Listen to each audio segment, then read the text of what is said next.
Semua agama itu semuanya mengajarkan kebaikan. Jadi apa harus kita berbeda dengan itu? Anda merasa benar sebagai Muslim, sedangkan yang lain juga mengajarkan kebaikan. Mungkin pemikirannya saja. Semua agama itu semuanya mengajarkan kebaikan. Jadi apa harus kita berbeda dengan itu? Mungkin kadang-kadang kita diajukan dengan pertanyaan itu. Anda merasa benar sebagai Muslim, sedangkan yang lain juga mengajarkan kebaikan. Gimana kita mensikapi? Kalau Gini Mas, konsepsi agama itu kan bisa diuji dalam 3 aspek. Ya.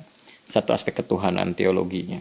Yang kedua aspek ibadah, tata cara dia ibadah. Yang ketiga muamalah, yang mengatur pedoman dalam berinteraksi secara sosial. Ya kan? Oke. Boleh jadi di aspek yang ketiga, semua menunjuk kepada yang benar.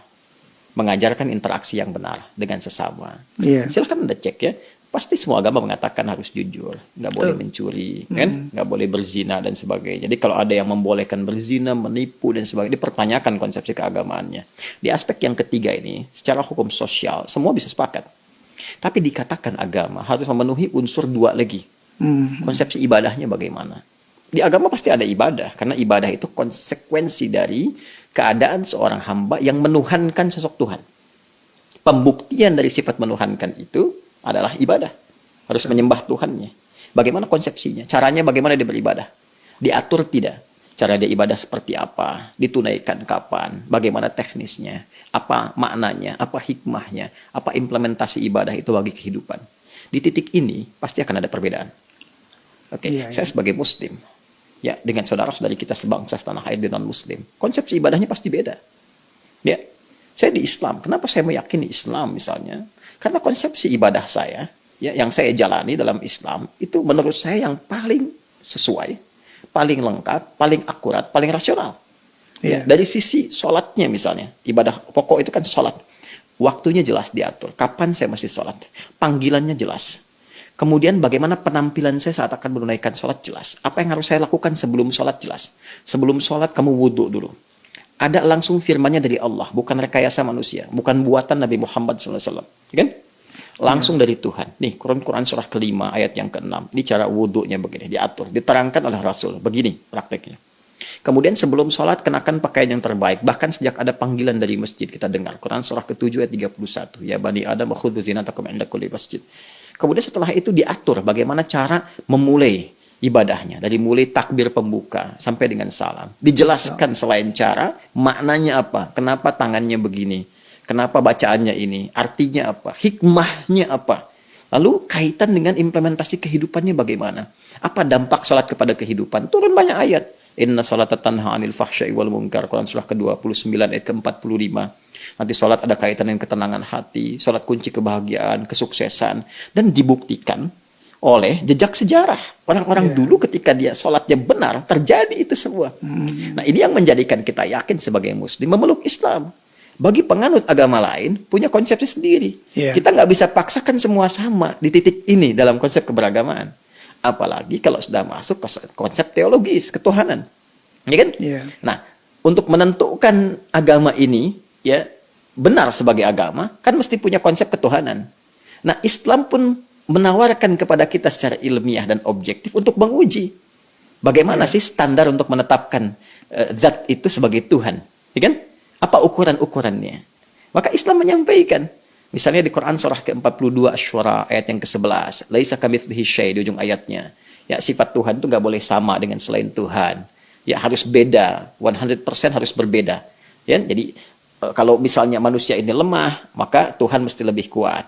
Nggak boleh sama dengan makhluk. Kan? Kalau manusia berpasangan, Tuhan itu harus esa, harus tunggal misalnya. Demikian banyak hal yang bisa ditampilkan.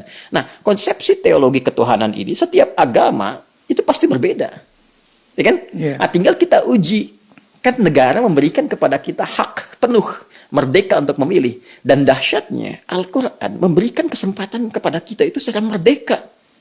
Terbuka untuk memilih. Bahkan dalam aspek teologi, di Quran surah ke-47 Muhammad, ayat yang ke-19. Kata Allah, fa'lam. Anda mesti punya dasar pengetahuan. Annahu untuk menetapkan la ilaha illallah. Untuk menetapkan tiada Tuhan selain Allah. Jadi untuk menetapkan konsep ilahiyat, teologis, ketuhanan, yang meyakinkan kepada kita, oh ini Tuhan saya Allah. Ya kalau ditanya kenapa Anda nggak pilih Tuhan yang lain, kata Allah, Anda jangan sekedar bersyahadat misalnya, mengatakan asyhadu an la ilaha illallah. Itu syarat pertama menjadi muslim, syahadat. Tapi kalau Anda ingin kuat, ya dengan syahadat itu, dengan keyakinan teologi Anda itu, menuhankan Allah. Ini ilmunya loh. Makanya di Islam ada akidah, ilmu tauhid, fiqhul akbar. Nah, jadi boleh jadi semua agama itu punya konsepsi yang sama dalam aspek muamalat, interaksi sosial yang membawa norma-norma kehidupan dalam ragam interaksi sosial. Tapi bisa berbeda dalam konsepsi ibadah dan ketuhanan. Dan aspek ketuhanan yang paling pokok. Ya kan? Yeah. Jadi kalau semua sama, berarti kan mesti ada yang spesial, yang beda kan? Ya, betul. Ya, itu yang menjadikan Anda, saya, kita melihat yang spesial ini bagi saya. Konsepsi Islam sangat jelas, tidak ambigu. Ya, menentukan ketuhanan jelas. Fa'lam annahu la ilaha illallah. Innani anallahu la ilaha illa ana fa'budni. Ya, saya Allah, kata Allah, nggak ada Tuhan yang dipertuhankan selain saya. Ya, maka sembah saya. Nah, saya mencari, saya membandingkan, melihat dengan keyakinan lain, saya temukan yang paling jelas. Tidak ambigu, tidak susah dipahami sebagai muslim ya. Ya, dan saat yang bersamaan ketika kita meyakini Allah pun sebagai Tuhan, memeluk Islam, beribadah dalam Islam, saat yang bersamaan tetap diminta oleh Al-Quran, la ikraha fid din, gak boleh paksa orang. Betul. Indah gak? Iya, indah sekali. Lakum dinukum waliyadin. Hormati keyakinan orang lain. Kamu meyakini Islam sebagai agama yang benar, ya, tapi hormati orang lain juga. Ya, jelaskan keislaman Anda itu lewat penampilan Anda, karakter Anda, perilaku Anda, sifat dan sikap Anda. Kalau ditanya, jelaskan, jawab, dan sebagainya. Masya Allah. Indah nggak? Indah, Pak. Ya, jadi di situ titik perbedaannya. Jadi nggak bisa kita katakan semua agama sama, karena konsepsi dasarnya itu berbeda. Iya, iya. Paham sekarang ya? Betul, betul. Nah, kalau paham berarti nggak ditanya lagi. Ya, mungkin kita luruskan, Ustaz. Jadi, Berarti ada yang bengkok. iya. Ya, yang diluruskan pernyataan saya atau ada masalah nih di luar. Yang berkembang sampai Anda angkat kaki gitu. Yang berkembang di masyarakat, Ustaz. Jadi, Muslim yang semakin berilmu, otomatis makin toleran terhadap masyarakat di sekitarnya. Mungkin bisa dibilang begitu, San. Ya, bisa disimpulkan demikian, toleran dalam aspek-aspek yang perlu ditoleransi. Betul. Dan ini ekspresi toleransi itu pun sesuai dengan kebutuhannya. Jadi jangan berlebihan juga. Nggak bisa toleran itu misalnya, ini lebih berkembang lagi, ikut-ikutan beribadah sesuai dengan agama-agama orang lain. Ya, mungkin itu ya. Anda nggak bisa toleransi ikut ke tempat ibadah orang. Justru itu intoleran yang sangat tinggi. Paham nggak maksudnya? Paham, Ustaz. Paham. Apa coba? Ulang lagi nanti. Bukan. Intoleran yang sangat tinggi. Kenapa? Iya, Kenapa? Karena saat dia hadir di kebebasan. tempat orang itu, hati dia meyakini bahwa itu salah. Iya. Tapi dia terpaksa hadir di situ untuk mewujudkan konsepsi yang salah. Iya. Saya toleran nih, datang ke tempat ibadah orang lain. Tapi di hati dia mengatakan ini salah nih, ini nggak benar nih. Iya. Nah, itu kan kalau dalam bahasa agama, nifak, munafik, hipokrit gitu kan. Iya. Jadi saya kira itulah.